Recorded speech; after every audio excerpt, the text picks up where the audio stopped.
So I think one of the, I've been sort of playing around with Haskell for about 3 or 4 months and making some kind of very slow progress. And I think that sometimes, like when I'm sort of working with a new language, one of the things that I like to do as a project is to just look at a sort of a larger code base written in that language, some kind of well-formed, useful tool, and just take it apart and see what makes it tick. So I thought I would do that with Pandoc, which is a tool that I actually use quite a bit. It's especially for doing things like markdown to HTML conversion, which is kind of the simplest use case for it, I would say, because it can do a lot more than that. But yeah, so as a subtitle down here, I have this quote: "All that is great stands in the storm." And to me, this is in dealing with Haskell. This quote just has to cycle through my memory over and over again because it is very those are very stormy seas, and it's continuously very frustrating and exasperating, but it sometimes pays off. So, where's that quote from? It is. It's supposed to be. It's from Heidegger's university address. It's his sort of creative mistranslation of something from Plato, but I don't know where. So what is Pandoc? It's a universal markup converter. So it describes itself as the Swiss Army knife of text markup formats, and it's actually pretty true. It's actually a pretty amazing tool. It is pretty much all Haskell, so there's no there's no Ruby or scripting languages or anything in there. It's the closest to pure Haskell that you're going to find out there. Example. So for example, you can go into the command line and you can just run this pandoc command, and you can change convert from Markdown to HTML, HTML to Markdown if you want to. And there's, I'll get into some of the other possibilities. You can actually convert, for example, from HTML to LaTeX by pinging a URL, which is kind of cool, I think. This is just one of potentially thousands. You convert from. Well, actually, no. I don't know if you can convert TXT files, but so maybe that's a bad example. But you can convert to formats like PDF and EPUB as well, which is pretty cool. Some of the file formats that it reads are Markdown, and there's actually different flavors of Markdown: HTML, LaTeX, text, restructured text, JSON, and I guess I didn't finish that list. I think there's 12, and it writes to a lot more. Some of these I had just never seen before. I mean, S5, Slidey, Context, ODT. It really is kind of like a catch-all grab bag of format types that it can deal with. It's pretty powerful. There are also some additional extensions that you can download for doing LaTeX math and tables and stuff, things of that sort. So just so that I don't forget, I'll just give a couple basic command line examples. So let's just do some basic Markdown to HTML conversion. So let's say hello pdxfunc. Can everybody see that, sort of? I'll make it as big as I possibly can without it getting cartoonish. Hello pdxfunc. Next line, let's do an H2. How are you? On the next line, what do we do? This is some code. The next line, actually, let's go 2 down. This is a list item. One more. This is this is another list item. So if you just pipe this into the pure pandoc command, Markdown to HTML is kind of the default. So you do this, and boom, it spits out some HTML for you. It's even nice enough to give your headers identifiers based on the content within them, which I think is kind of nice. So obviously, this is a very small snippet, but just to give you a sense of how fast this thing is. What was the? So here's that tutorial I was telling you about where I got totally eviscerated on Reddit. I'm going to convert this from Markdown to HTML, and it's, oops.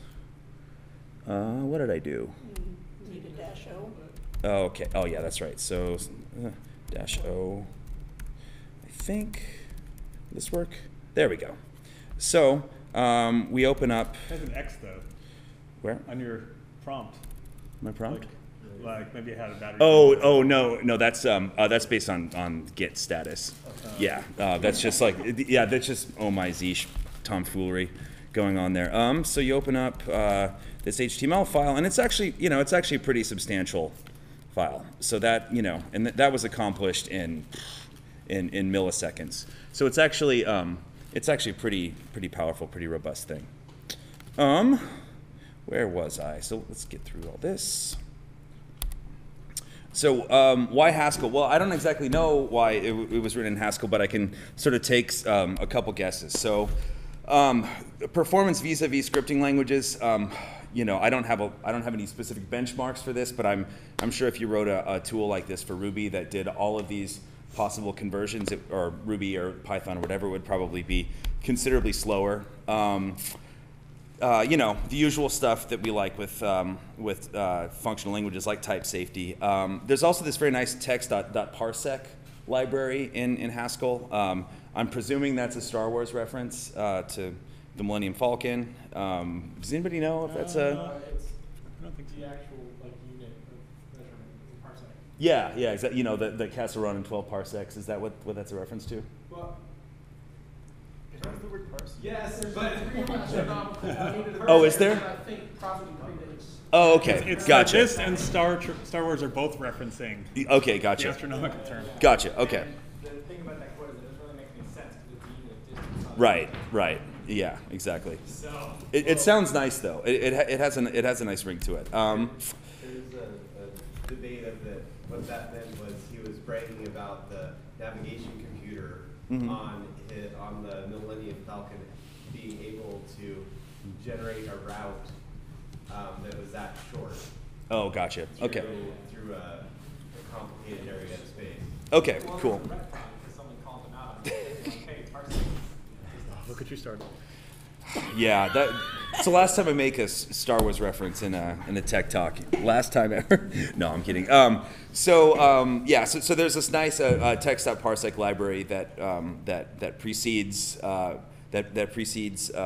Pandoc and that it uses pretty extensively. And also, list processing is one of the things that functional languages just do really exceedingly well. Not just Haskell, but Lisp and all the others. Lisp actually meaning list processing. When you begin to think of documents as basically lists of characters, right, then you can begin to see why this is a good way to go. So I was thinking about it, and I was so before I even looked at this code base, I was thinking, so how exactly would you begin to make a tool like this? And the first thing that came into my mind was this, and it's really, really dumb. So one possibility is to create functions devoted to each type-to-type combination. So you'd have a nice convenient markdown to HTML function, or you have a nice HTML to EPUB function. But what's the problem with that way of doing things? N squared. Yeah, so 12 to the 31 possibilities here. So it can take 12 different types and convert them into 31 other types, or maybe it's maybe you subtract 12, maybe it's only 12 to the 19, but still it's 12 to the something. Actually, 12 times 31. 12 times 31. Well, no, because Because if you add a new type, you have to make converters for all. right. Yeah, I guess it is 12 times 31. I don't know why I put that. And yeah, fuck that. that sounds like an abysmal way to spend your life. So the other possibility, what's this vastly better possibility that I immediately on second thought I thought, okay, I know what the better way to do this. So what do you think the better way to do this is? Intermediate representation. Exactly. So you take a reader. You produce a neutral data type that is not any of the above types. You produce a writer that then gives you a nice converted document, and so that's exactly what Pandoc does. So I want to talk a little tiny bit about this text.parsec library, which I've just sort of toyed around with it in GHCI, which it's kind of a bad idea anyway, so don't take any of this too seriously. So it's a semi-state. So this is kind of might be controversial. It's a semi-stateful, non-opinionated regex machine. So it's really good at kind of traversing documents and finding bits and snippets in there and so on and so forth. But it doesn't really. It's sort of generic enough that you can build something like Pandoc on top of it. So that's what I mean by the non-opinionated. So it's it's very accumulative. So when you're taking when you're sort of parsing a document and you're trying to turn it into something else, it has this way of concatenating these big larger lists, which is why I refer to it as semi-stateful. Stateful in that safe Haskell-y kind of way. So you get these functions like get parser state, modify state, and so on and so forth. So as you're going and building these lists via these various parsing functions, this is your kind of, I think of it as this sort of piling on building effect. Some of the core functions you get out of parsec are, well, I mean, parse obviously enough, but parse is nice because so what this function does is it's actually I don't know if it's technically a currying function. It sort of feels like it though, which is where so you have parse and then you can take any kind of parsing function that you happen to write, and then you can run that on a file path or an input. I think it's either a file path or an input directly, or maybe both. I'm not exactly sure. So for example, if I were to write a numbers parsing function that looked at a string and picked out the numbers or something really simple like that, then that would so the output of this would be presumably a list of 2 and 3. There are certain functions like many, which enable you to many, skip many, many accumulate, which is a way of I think it relies primarily on folding, which is this way of kind of traversing a list and kind of applying like whatever function to whatever the next thing is and doing it all the way through to a specified point.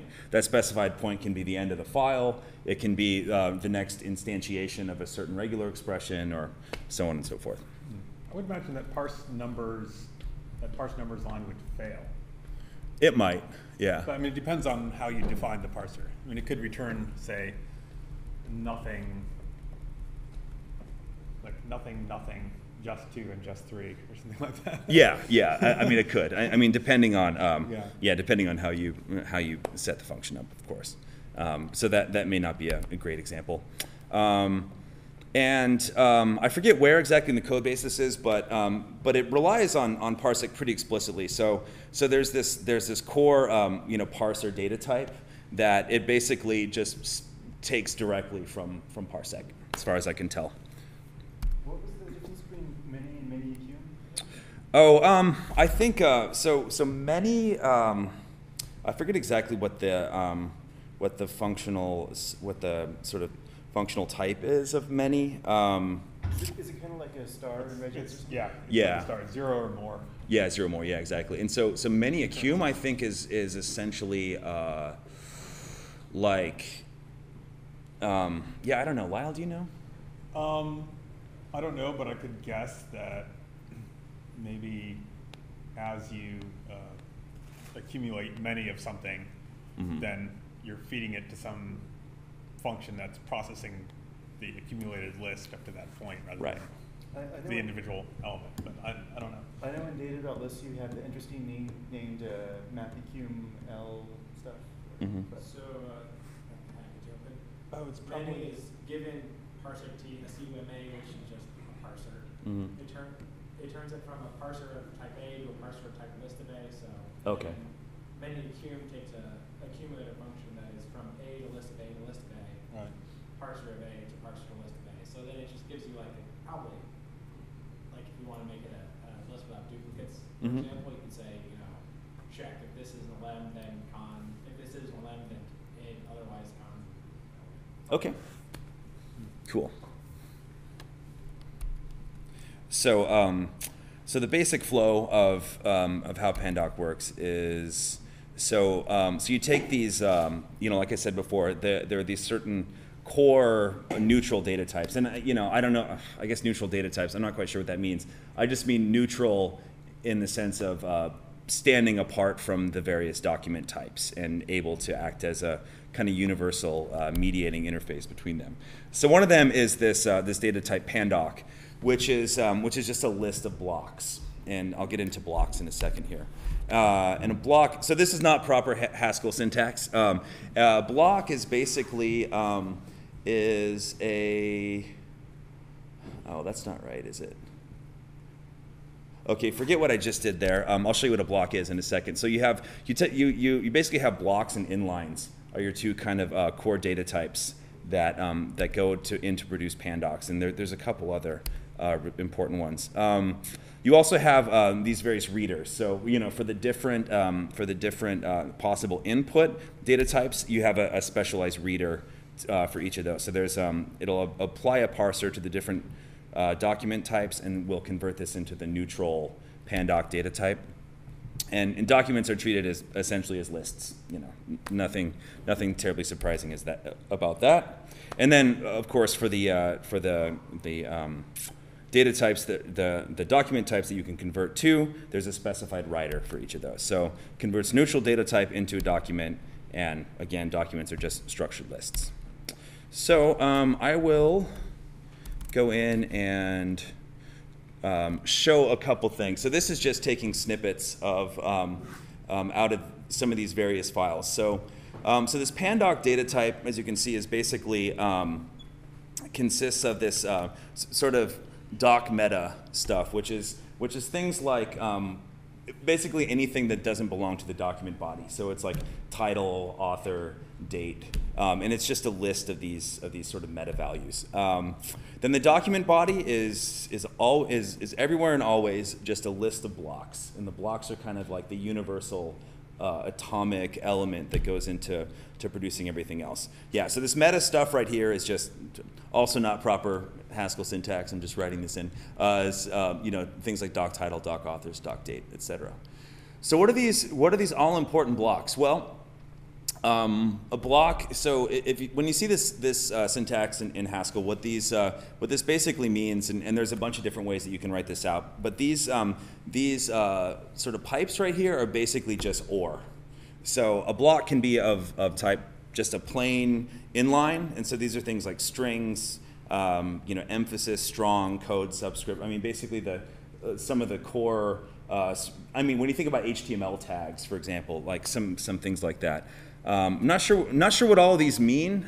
So para, I'm not quite sure. But then other things like block quote, ordered list, bullet list, header, so on and so forth. And then some really complex ones like table, which lists of inline, lists of alignment, lists of double, and then list of a list of table cell.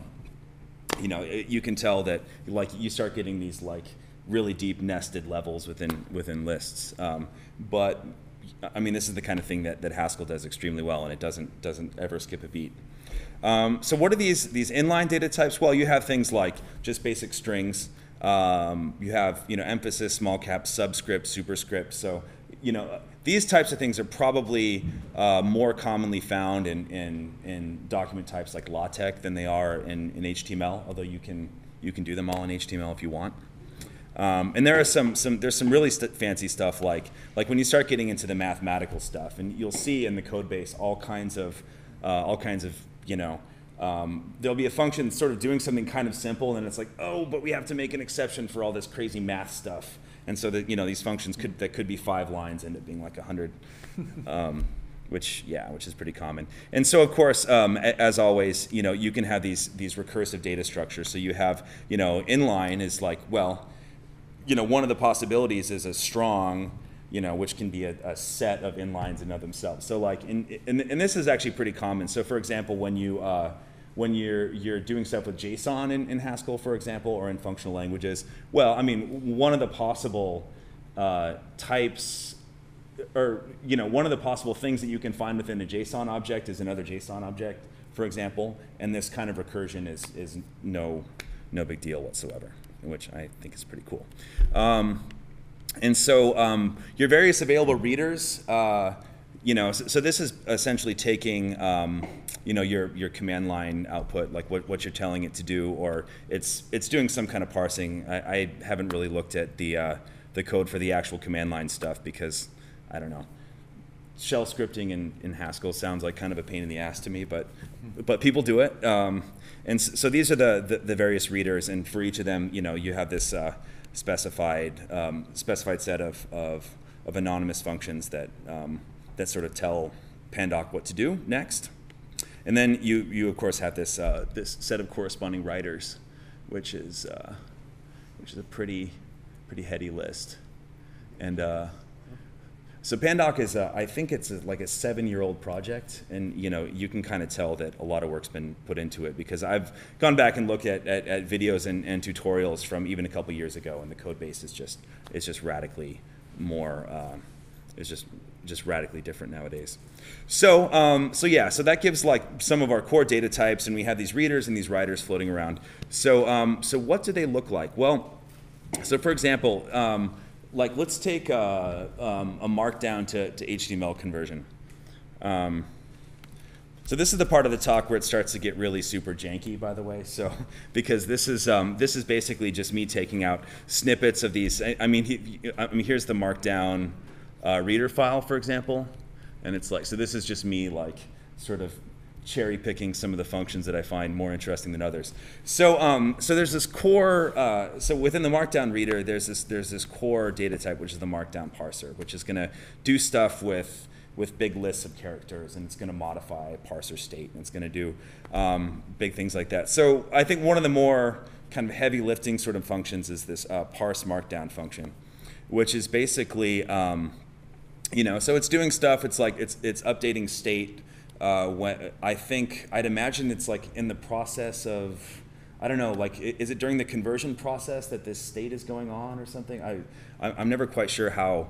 Oh, in parsec? Yeah. Or. Yeah, parsec. I mean, it manages the state inside of itself, and then when you run the parser, so in order to use parsec, you have to say run parsec. Mm-hmm. Or something like that. Or like parse run or something, yeah. Yeah, and inside of that call, all the state happens.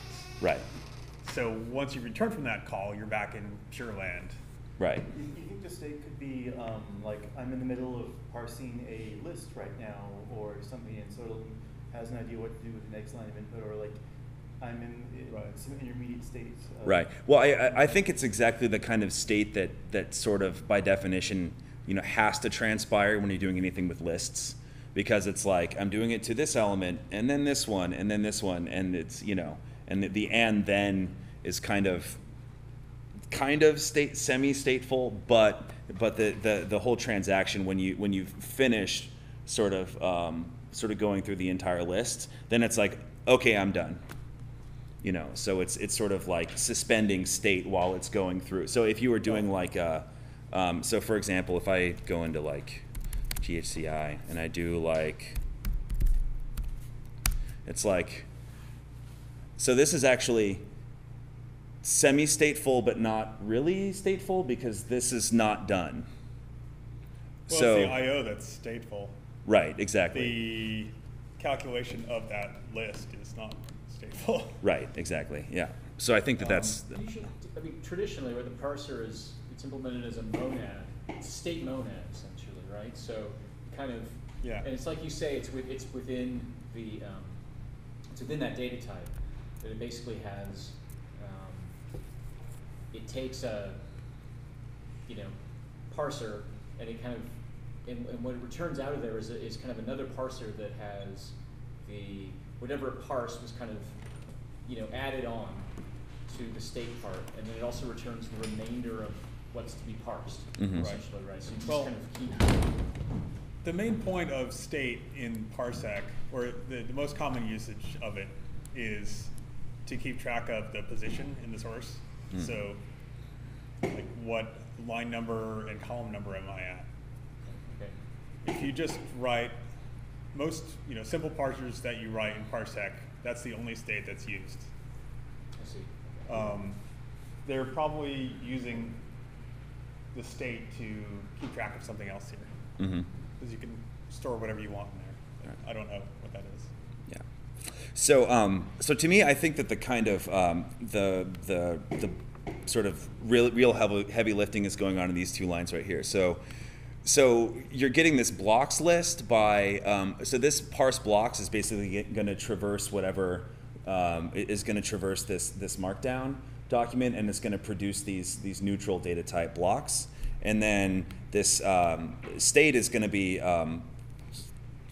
yeah, this is still, so this is the part where I'm still like a little tiny bit hazy.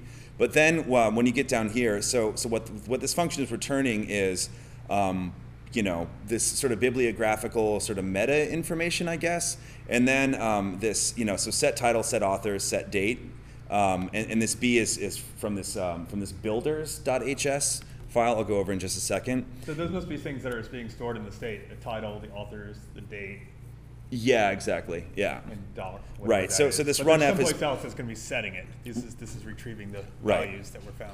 exactly. And the big sort of the big super duper important one right here is this this builders.doc function, which is going to basically retrieve this blocks list from state and is going to convert it into an actual document. And so I will go really quick to this builder.h file.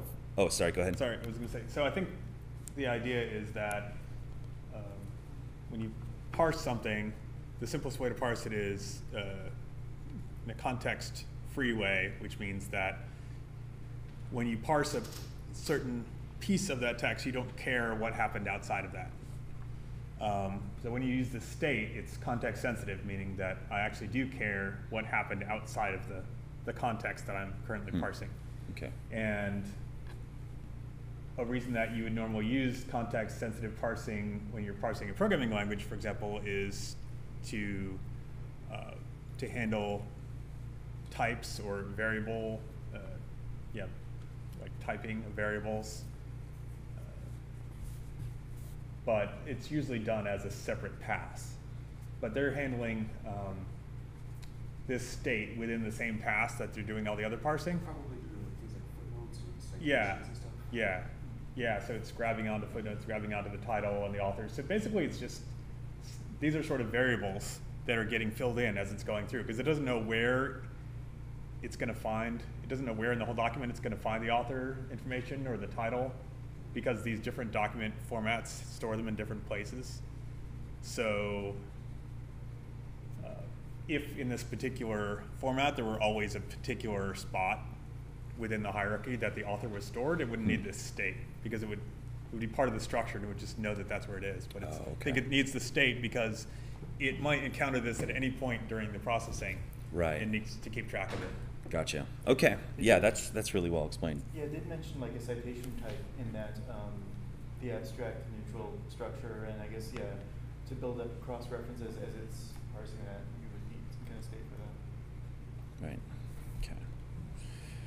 Yeah. So this builder.doc function is specified over here, and so this is gonna take blocks, which are defined as equals many block, you know, and it's going to convert this into Pandoc. So so this I don't remember exactly what this null meta does, but it's basically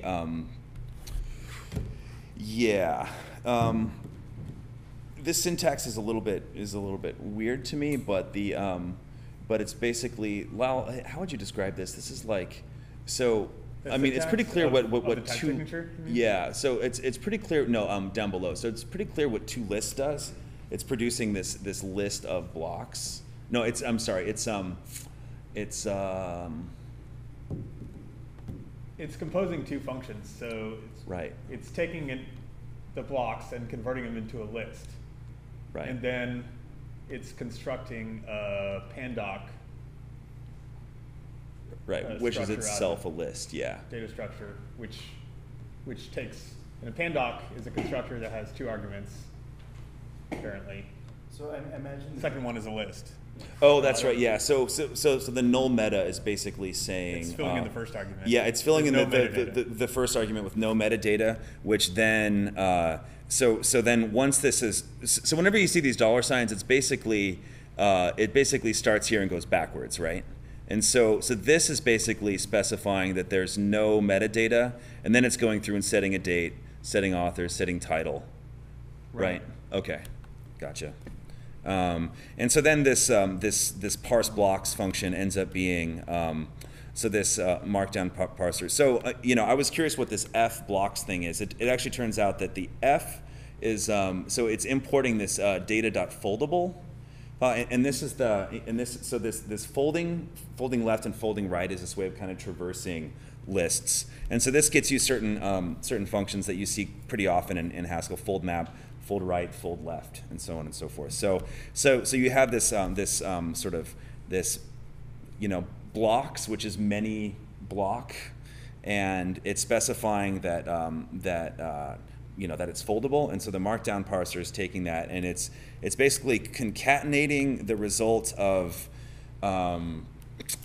so here's this block list, I believe, or yeah, this is I mean, it's essentially going, it's essentially taking this whole document and going till the end of the file, like, you know, traversing this entire list, and then it's concatenating all the blocks into a list, I guess, something like that. I mean, like I said, you know, bear with me. I'm still getting my sea legs with this stuff. But yeah, but there's at least some really familiar touchstones of things that I've seen elsewhere in the Haskell universe. So basically, so this reader is just that's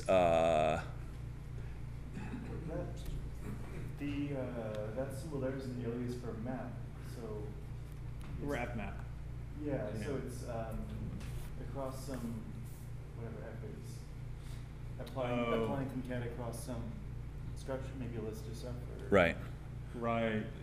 So many till block EOF says get many blocks until you get to the end of the file. Once you get to the end of the file, yeah. And then it's running mconcat over on each of the blocks. Right. This markdown parser thing, I suspect some kind of maybe monad transformer stack or something.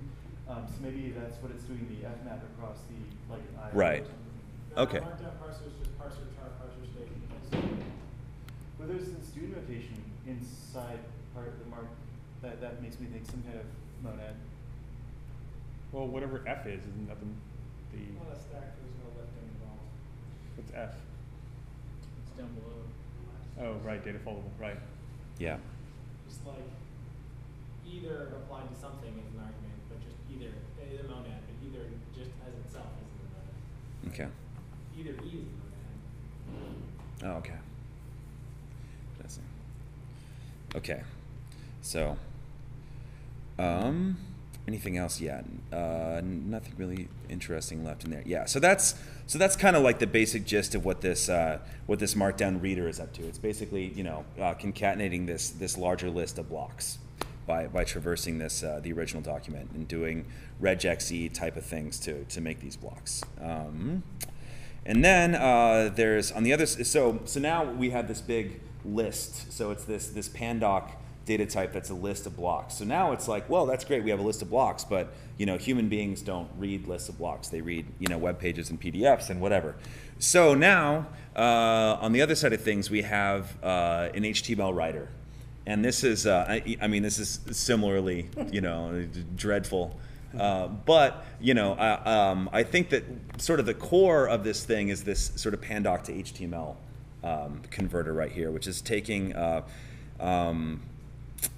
yeah, I mean, you know, one thing that you can recognize already is that right here. So we know that Pandoc takes this doc meta and then this doc body. So the doc meta is going to consist of this metadata type. It's going to be a title, authors, and date, like we've seen before. And then this blocks is going to be the sort of document body. This is going to be the big list of blocks. So you know, up in here you can see what it's essentially doing is it's trying to sort of populate that metadata. So you know, if so the title, for example, if standalone, if there's only one, then inline list HTML options title, boom, else return empty. you know, things like that. This is pretty opaque to me, so I'm not gonna say too much more about this part of it. But and then I think that where it gets really interesting is in here. So yeah, here's stuff about the table of contents. This slide level stuff, I'm not quite sure what is going on. I think that I'd imagine that what's going on there is that there are some document types that involve slides that you need to somehow, like, you know, when you're writing HTML, you know, you can't really do slides in HTML, so there has to be some kind of guard to make sure that you don't that you're not trying to make slides. I don't know. So this as per usual, this blocks constructor seems determinative of the rest, but I'm also, this made sense to me an hour ago. But so this is so anytime you see any kind of lift function like this, it means that you're trying to access state from somewhere else and do something with it. Is liftm kind of like fmap, or is it? Yeah, it takes Takes a function it's and from lifts it into A a to monad. B to MA. Oh, and listed into monad. Okay. Yeah, so it's from A to B to MA to MB. Okay. Or MA to monad. Okay. Yeah, and here we get we're accessing state again, and then doing stuff with it. So this is what I was talking about before. So let math equal, if, you know, this is just a lot of the, like, janky math stuff that gets inserted that is completely opaque to me. And then, but you can see down here at the bottom that what's being returned is pretty straightforward at the end of the day. You know, it's a title, author metadata, date, table of contents, and then the body. So this is presumably going to be another big list of well, not a list of blocks, but it's actually going to be a list of HTML tags with content interspersed. And of course, there's a lot of heavy lifting in between. So that's so that's a very impressionistic kind of look. So this is what Haskell looks like to a Haskell newbie person kind of poking around. So could you go back there for a second? Yeah, sure. So that return tuple, you know, when up above the type of the function, it had too many HTMLs in it. So I'm wondering what the hell's going on. Oh yeah, so 1, 2, 3, 4, 5, 6, 7. Yeah. So this is like 1, 2, 3, 4, 5, 6, 7. Yeah. I mean, that's right. What right? So it's basically, so this is so that would mean that, so this is the title is HTML. The authors is also going to be maybe like a meta tag in the header, something like that, or potentially several. And then I think so. Yeah, that's what it's looking like. Maybe HTML. Yeah. Yeah. It means it's optional. Yeah, It means it it's can, HTML, or maybe it's something else. or it can be Maybe nothing. it's- Yeah, and maybe so it's there and maybe it's not. yeah, it means it's either some HTML or nothing. so So what? that's the table of contents. That's the third one. That's the main, right? Yeah. Yeah, and the what mystifies me is that the body is not. I would presume that would be a list of type of HTML, but Probably I guess. just with the attribute name of body, or sorry, the tag name of body. Oh, it And- could and be, then yeah. And then it internally, it has a list. Right. Oh, yeah. That could that sounds right to me. XML structure, it's a list of elements you can turn just surrounded by a single element, and it would be a single. Right. And then this new vars. I mean, this is it's returning a list of tuples, but I'm not sure exactly what that means. So yeah. So this is like this when you get into like weird CSS math quote stuff. I don't know what any of that is. Can you, it's right there. Yeah. New vars right here. Yeah, new vars. I mean, one common thing, like other languages have a hash map structure. You can use a list of key value pairs as like a list of tuples like that, maybe. Oh, okay. So like the name value values or something. Okay. Whatever vars there. So maybe there's some settings. Yeah, and it could be that some of the tuples just wouldn't be recognized by Pandoc. That those are the ones that it supports, and the others would just be ignored. Because I know that I think in a lot of these document types there are sort of Pandoc supported tags and elements and so on and so forth, but it's not exactly feature complete. So anyways, I'm almost done here. So yeah, so we have these 3 basic kind of core files. So general lessons for me as a person exploring this stuff. So when doing big complex things with functional programming, you're probably going to end up thinking in terms of lists. And so so this has been now this may not always be true, and so that's why hence I say probably, but this is kind of my gut feeling. And if I were required to learn a new functional language tomorrow, I would go immediately. So whereas in object-oriented languages, what are the first things you do? You start figuring out how to do stuff with strings and arrays and how to make new objects and classes. I think with functional languages, to me it's fairly safe to say, like, go for the list functions. Like, figure out how to map, like figure out how to concatenate, figure out how to traverse and fold over lists. Lists are infinitely flexible, and I never really got a feeling of this until I started seeing these like nested lists. So these a single data type can be a list of tuples of lists of lists of tuples of lists of lists of tuples of lists of lists. I mean, it's just like the kind of that sort of embeddability at the very heart of things is I think really kind of interesting.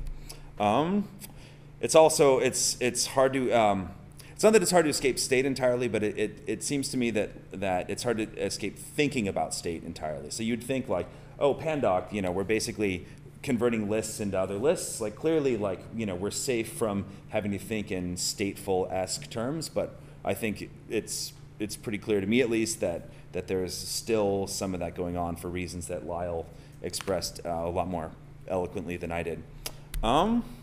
Yeah, so we have these data types like reader state and writer state, which are really essential to how Pandoc functions. Also, if you're like me and you're new to all this stuff, don't give up. And if you feel like you're not getting a lot of traction, then force yourself to give a presentation to pdxfunc, and that will light a fire under you, and you'll start really getting your shit together. And yeah, so that's it. Thanks. Thank you, Luke. Thank you for your patience with me.